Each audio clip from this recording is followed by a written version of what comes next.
The railroad crew had been blasting through the rimrock for 3 weeks, carving a path for the Oregon Short Line's desperate push toward the Idaho border.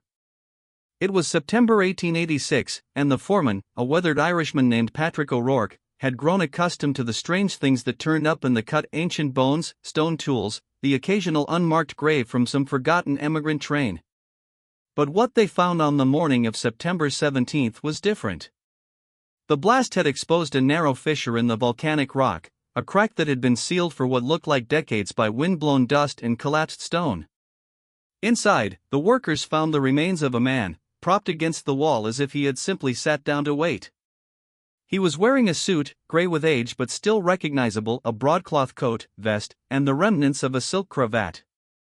Beside him lay an empty leather satchel and a rusted revolver, a Colt Navy model that hadn't been manufactured since the early 1860s. In his hand, frozen in a death grip, was a piece of paper, the ink long faded. But it was what they found beneath the paper that stopped the crew cold. A miner's pick, its blade still sharp, had been driven through the man's breastbone, pinning him to the rock. He hadn't simply died here, he had been murdered, and then hidden in this cleft, deliberately sealed away from the world. O'Rourke sent for the local sheriff, a man named Amos T. Wellman, who had been running Malheur County, Oregon, from a dusty office in Vail since the early 1870s. Wellman was a former cavalry sergeant, solid and unflappable, a man who had seen enough death on the frontier to know that this case was different. The man in the crevice wore a fine suit, expensive leather boots, and gold cufflinks. This wasn't some prospector caught in a claim-jumping dispute or a drifter killed for his boots. This was someone who had come to the high desert for a purpose, and whoever had killed him had wanted to ensure he was never found. Wellman examined the paper in the dead man's hand under the noonlight. The ink was almost illegible, but he could make out a few words, a name, perhaps, and a date. John K. Everly. And below it, Malheur Station. The sheriff didn't recognize the name. But he knew Malheur Station. Everyone in this part of Oregon knew it. It was the place where the railroad men had died. The Malheur River cuts through eastern Oregon like a scar, winding through a landscape of sagebrush and basalt that seems to stretch to the edge of the world. In the 1860s, when the Oregon Central Military Road was being built to connect the Willamette Valley to the gold fields of Idaho, the Malheur country was considered the last truly wild place in the state, a realm of rattlesnakes, alkali dust, and a climate that could freeze a man to death in winter and bake him in summer. The military road followed the Malheur River through what is now Harney and Malheur counties, passing through a stretch of territory that was still, in the years after the Civil War, contested ground. The Paiute people had lived here for centuries, following the seasons along the river's course. The Shoshone came down from the north to hunt. The Bannock used the river as a route to their summer ranges. Then came the wagon trains, and then the road, and then, by 1872, the railroad surveyors, plotting the path of what would eventually become the Oregon Short Line. The government had promised land grants to the railroad companies, millions of acres, paid for in public land, to make the transcontinental connection through Oregon and Idaho. Men like Collis Huntington and Leland Stanford saw the route as the final link in their Western Empire, a way to tie the Pacific Northwest to the Southern Pacific and, through it, to the entire nation. The Malheur Station was established in 1874, a small siding on the new line, with a water tank, a section house, and a single wooden platform. It was nothing more than a stop for the locomotives to take on water, but the homesteaders who had begun moving into the area saw it as a sign of civilization, a toehold of progress in a country that still felt untamed. But something strange began to happen at Malheur Station in the late 1870s. Railroad workers who stopped there overnight, whether section hands, engineers, or just men traveling through, would sometimes vanish. They'd be seen at the station in the evening, and by morning they would be gone. The disappearances became a local legend. The first documented case was in 1875, when a maintenance worker named Elijah P. Smith stayed in the section house while his crew moved on to the next siding. When they returned a week later, Smith was gone. His personal effects were still in the bunkhouse, his boots by the door. He had simply walked out and never come back. The railroad company sent investigators, who found nothing. Smith had no known enemies. He had been on good terms with his crew. He'd been making decent wages. The local sheriff at the time, a man named Phineas Hooker, concluded that Smith had probably wandered off in the night and fallen into the river. The body would be found when the snow melted in the spring. It wasn't.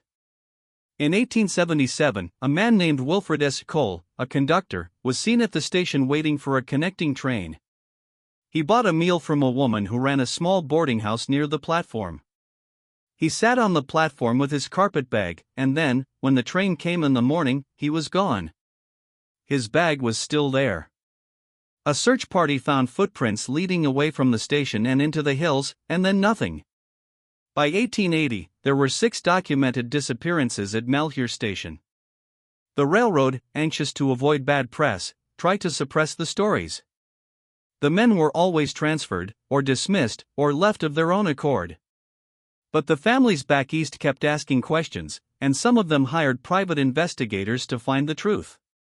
The first real investigation of the Malheur Station disappearances began in 1881, when a Pinkerton agent named Thomas J. Ross arrived in Vail, ostensibly to look into a payroll robbery but privately to answer questions about the missing men. Ross was a former Union scout, a veteran of the Indian Wars, and a man who had earned a reputation for finding people who didn't want to be found. His notes, which would eventually surface in the Oregon Historical Society archives, describe a community living in fear. The homesteaders around Malheur Station knew something was wrong, but they were afraid to speak. The railroad company had warned them not to talk to outsiders. The local sheriff, Wellman, had just been elected to succeed Hooker, was sympathetic but powerless. The cases were cold, the evidence scattered. Ross interviewed the woman who ran the boarding house, a widow named Hester Clay, who told him a strange story. On the night Wilfred Cole disappeared, she had heard sounds outside, scuffling, a muffled shout, and then the sound of a horse being led away. She had looked out her window and seen a figure on the platform, standing over a dark shape on the ground. She described the figure as a man in a coat with a flat-crowned hat, like a lawman's hat, but different somehow. The coat had a broad collar with a badge, she said. She'd seen it in the moonlight. Ross showed her a sketch of a federal marshal's uniform. She shook her head. Not that. It was the badge of an agent for the Bureau of Indian Affairs, an official badge with an eagle and a seal that she recognized because her husband had worked briefly for the agency during the Bannock War. The Bureau of Indian Affairs agent was named John K. Everly. The name appeared again in the records of the U.S. Army's Department of the Columbia, a vast military district that covered Oregon, Washington, and Idaho. Everly had been assigned to the Malheur Reservation in 1872, a sprawling tract of land that had been set aside for the Paiute people after the 1868 peace treaty. The reservation was supposed to be a sanctuary, a place where the remnants of the Paiute bands could rebuild their lives after the devastating wars of the 1860s. But the reservation was never a sanctuary. The land was poor, the water scarce, and the federal agents who ran it, men like Everly, were often corrupt or incompetent. There were accusations of fraud, of rations being sold instead of distributed, of children being taken from families and sent to faraway boarding schools. The Paiute people, by the late 1870s, were starving. Everly himself was a controversial figure. He had come to Oregon in the late 1860s, a veteran of the Civil War who had served with the Union Army in the Indian Territory. He was a tall man, distinguished, with a graying beard and a reputation for being a strict disciplinarian. His reports to the Indian Commissioner in Washington were professional, detailed, and deeply troubling. They described the Paiute as a people incapable of civilization, impervious to education, and given to violence and drunkenness. But there was another side to Everly that his official reports never mentioned. In the files of the Bureau of Indian Affairs, hidden among the public documents, were private letters that painted a different picture. Everly was also a secret advocate for the Paiute people, a man who had married a Paiute woman named Wewoki, though he never formally acknowledged the union, and who had been trying to protect the reservation from the relentless pressure of land-hungry white settlers. He'd been caught in the middle, caught between his duty to the government and his growing understanding of what the government's policies were doing to the people he was supposed to serve. In 1877, when the Bannock War broke out in southeastern Oregon, Everly was accused of collaborating with the enemy. The Bannock and Paiute forces had raided settlements along the Malheur, and some settlers claimed they'd seen Everly at the head of the war parties, wearing Paiute clothing and carrying a rifle. He was arrested, brought to trial, and eventually exonerated, but the rumors followed him. He was a traitor to his kind, some said. Others said he was a hero, standing up against a corrupt system that was driving the native people to extinction. After the trial, Everly left the Indian service and vanished. There were reports that he had gone to work for the railroad, the same Oregon short line that was pushing through Malheur country, but no one knew for sure. That was the last anyone had heard of him, until a skeleton was found in a crevice, pinned to the rock with a miner's pick. The discovery of Everly's remains in the summer of 1886 was a moment of profound unease for the people of Malheur County. The man had been dead for a decade. The condition of the body suggested it had been there since 1875 or 1876, about the time of the Bannock War, about the time Everly had disappeared. His killer had hidden him carefully, knowing that the crevice would be sealed by time and weather, that the railroad cut might never find him at all. But the Oregon short line had come through, and the bones had told a story that the living couldn't. Sheriff Wellman knew he needed expert help. He sent a letter to the Pinkerton Agency, requesting the services of the detective who had been on the trail of the disappearing men. Thomas Ross returned to Vail, and this time, he brought a team. The second investigation, the one that would unravel the mystery, didn't focus on the skeleton in the crevice. It focused on the man who had driven the pick through Everly's chest, and on why he had done it. Ross interviewed every homesteader who had been in the area in the 1870s. He went through the railroad records, cross-referenced them with land claims, and looked for patterns. And he found one. The disappearances at Malheur Station had started in 1875, the year a man named Asa P. Whiting had filed a land claim on a section of the railroad right-of-way. Whiting was a former cavalryman, a veteran of the Modoc War of 1872-73. He was known as a violent man, quick to anger and quicker to draw his gun. He had been accused of killing a Paiute man in a dispute over the land, a man whose family had been evicted from the reservation when Whiting had civilized the land and made it his own. Whitney's land claim was part of a larger pattern: homesteaders who had moved onto the railroad's land grants and then claimed the territory as their own. The railroad could always evict them, but it was easier to turn a blind eye, especially when the men who were claiming the land had connections in the state government. Ross discovered that Whiting and his neighbors had been running an operation on that stretch of land, something that went far beyond a simple homestead. They had been selling illegal whiskey to the Indians, sometimes in exchange for land, sometimes in exchange for women. They'd been stripping timber from the railroad's right-of-way and selling it back to the railroad at inflated prices. But the core of their operation was something deeper, something darker. The secret, when it finally came to light, was about gold.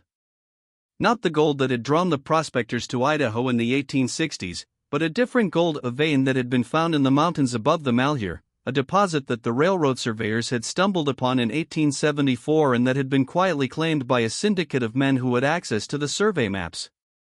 The head of that syndicate was a wealthy San Francisco speculator named Ambrose P. Underwood, a man with connections to the government and deep pockets for the kind of ventures that operated in the shadows. The gold was on land that the railroad had been granted, land that the government had taken from the Paiute reservation. The surveyor's notes marked the location of the find with an X, but the notes were never filed with the land office. They were held back by the syndicate, so they could claim the find without competition. The men who worked the claim were drifters, the kind of men who were willing to keep their mouths shut for a share of the earnings.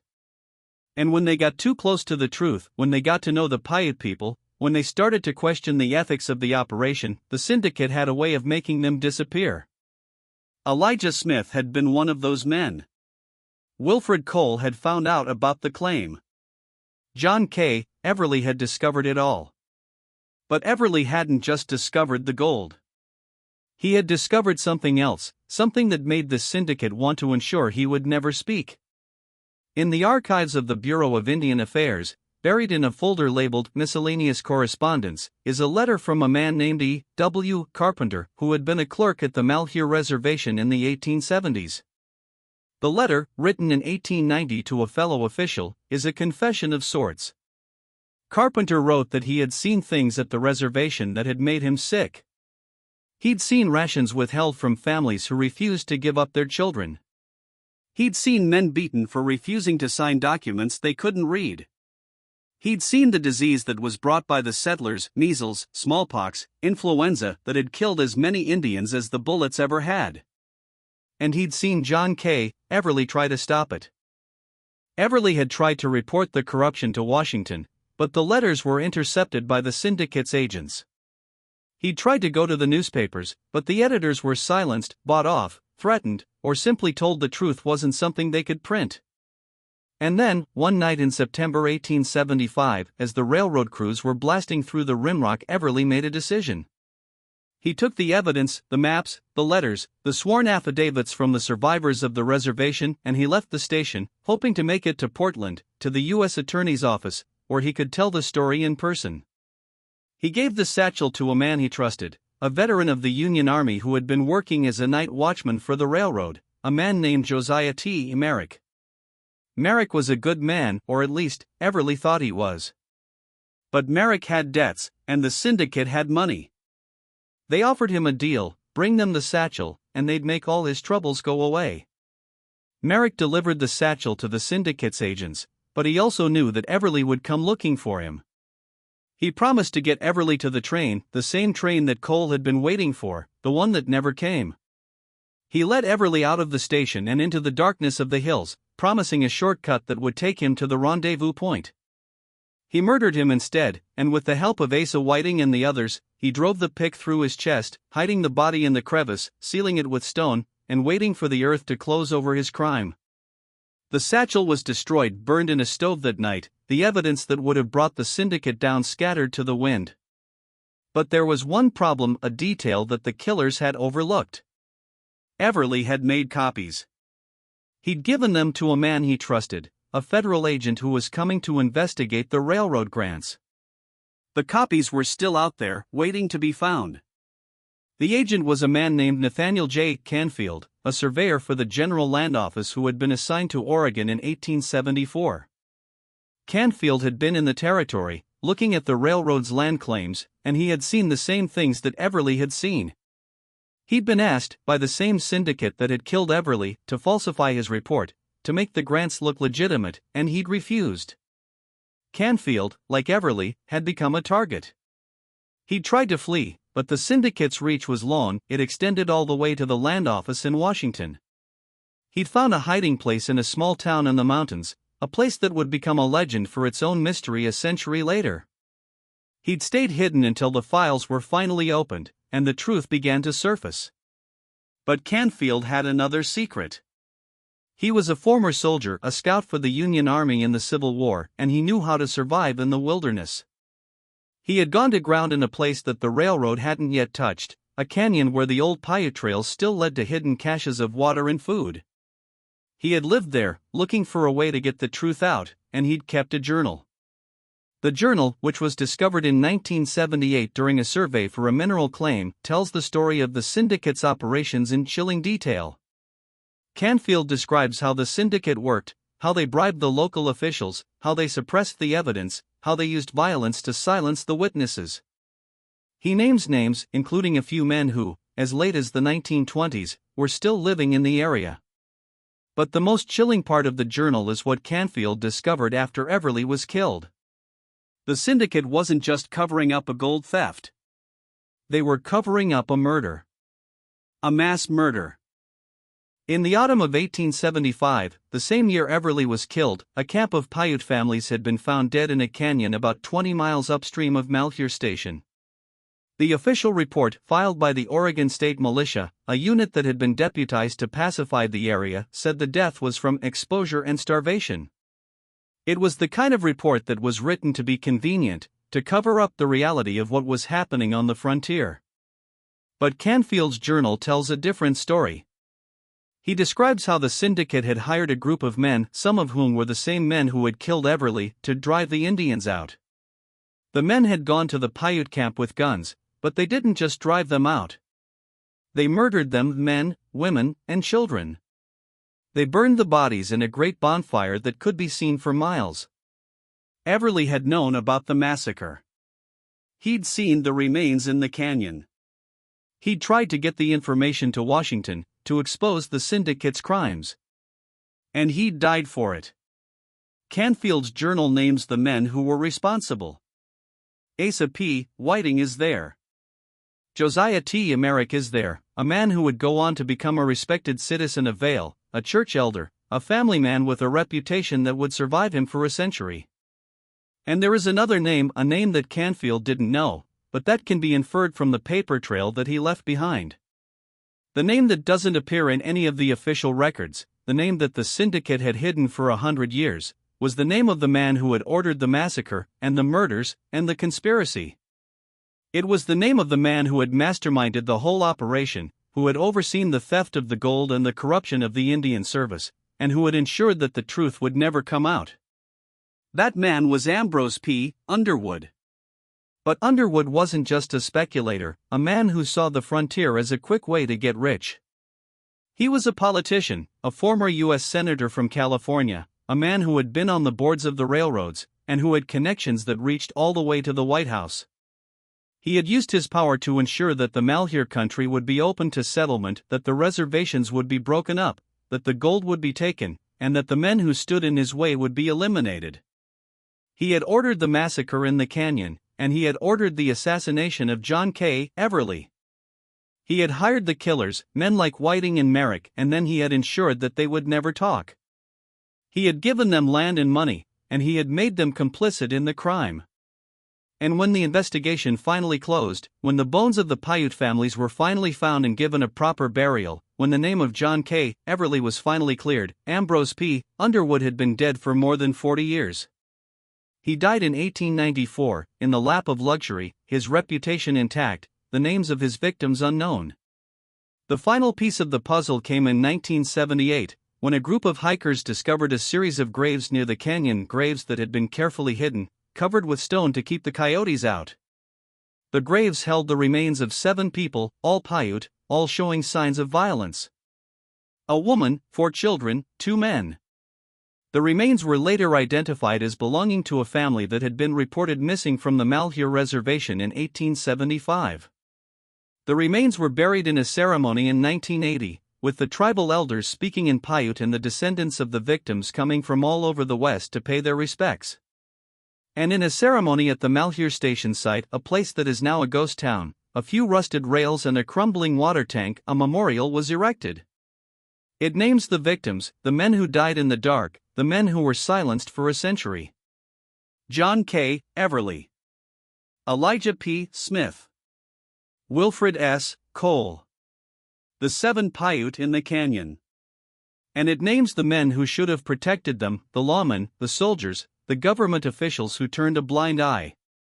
The memorial is a solitary marker on the high desert, a reminder of the violence that has been forgotten. And it stands as a question: how many other skeletons are still hidden in the crevices? How many other John K. Everlys still wait for the truth to be told? But this is not the end of the story. Because there is one more twist, one final piece of the mystery that was never quite solved. Thomas Ross, the Pinkerton agent who investigated the disappearances, was known as a man who never gave up on a case. He worked the Malheur Station mystery for 14 years, from 1881 until he died in 1895, and he still didn't find all the answers. He wrote in his final report that he believed there were other men involved, men who had been paid to keep the secret, men who had taken the story of the massacre with them to their graves. And he mentioned a map that had been drawn by a Paiute woman named Wewoki, Everly's secret wife. The map, he wrote, showed the location of the gold and the location of Everly's final journal, the one that he had hidden in case the satchel was lost.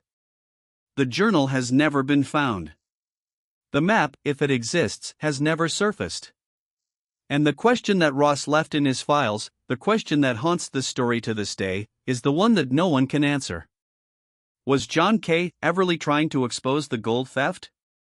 Or was he trying to expose something else, something even darker, something that the Syndicate was willing to kill for, something that would have changed the history of the American frontier if it had ever come to light?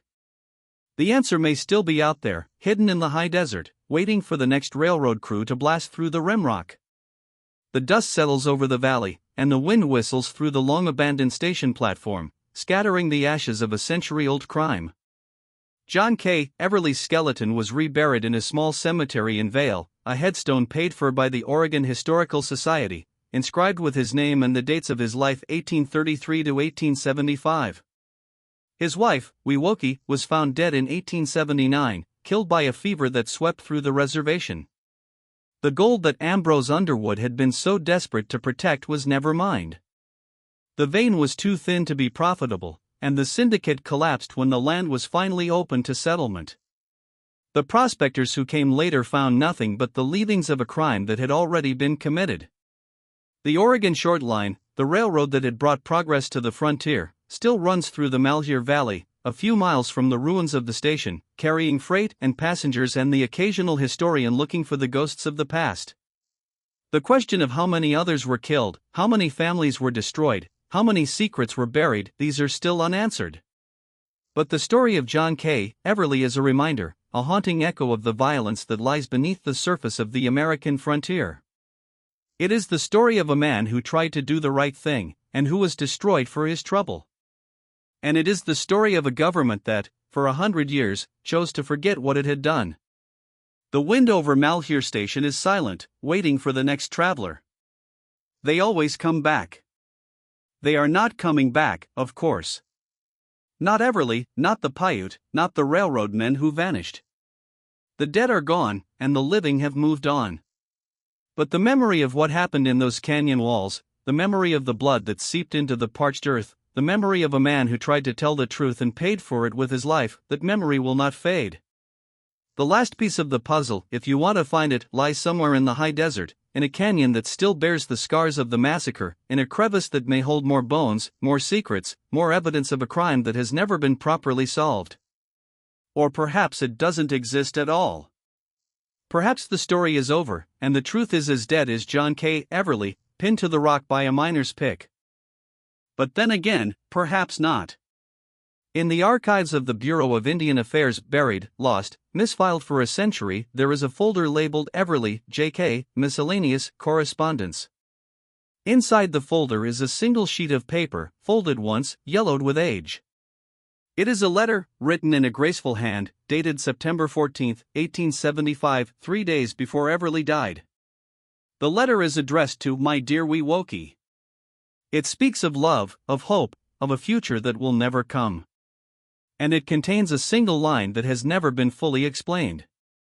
The map is safe.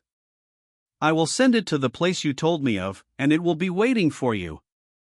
If I do not return, take care of the children. Tell them that I loved them. Tell them that I tried to set things right. The letter isn't signed. The author would like to acknowledge the assistance of the Oregon Historical Society, the Malheur County Historical Museum, and the Paiute Nation, whose patience and generosity made this documentary possible.